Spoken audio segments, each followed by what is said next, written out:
Hi Henry, how are you doing? Great. Well, I'm here to talk to you about your book, Winning with Accountability. And I know it's been very popular and a lot of people have gone through your course, your program. How many books have been sold now?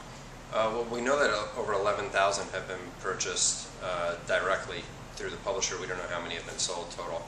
Yeah. I imagine when people come out of the workshop, they really want to practice it and also help other people use it with them. Is it useful if they go back and share the book with people they work with? Is it applicable enough just to read the book, and will they be able to really use it?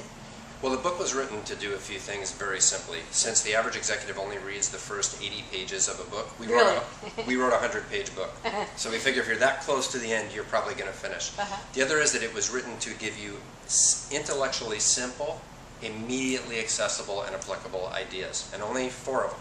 So it's very limited in terms of what it's offering. It's very simple, and you should be able to read it on a 60 or 90-minute flight and land and communicate better in your next meeting. That's great. Yeah, for people that want to increase performance and accountability, what would be just your best tip for leaders or employees just trying to change their culture?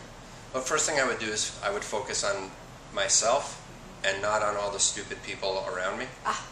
And that's the trap I think we all fall into. It's very easy for us to identify the contributions that other people are making to our challenges. It is more challenging to identify our own contribution to them. So if you read the book or if you attend one of our workshops and you like these concepts, my #1 advice would be to set a period of time during which you will practice them, and do not expect that other people around you spontaneously behave in the ways you're trying to cultivate.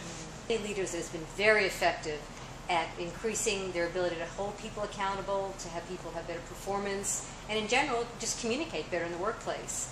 However, we've also heard stories that people go back pretty pumped up after the workshop, and they've had a chance to practice using the language of accountability and the methodology you teach them, and then they encounter some challenges, maybe even some resistance from the people around them. Can you give us some examples of the kinds of challenges people can expect and what you advise them to do about it? An expectation that other people are going to change because you've read our book or because you have been exposed to our method and you like it. So when you're excited about going back and creating a more accountable culture, in our method, that begins with the way you behave and the way you internalize this method. All right. So it's about the clarity of commitments when you are making them.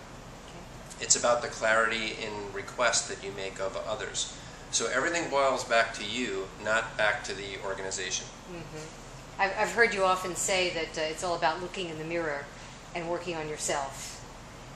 And yet, when they go out there, back to their office, and they're trying to use it effectively, what kind of challenges can they expect? And what should they do?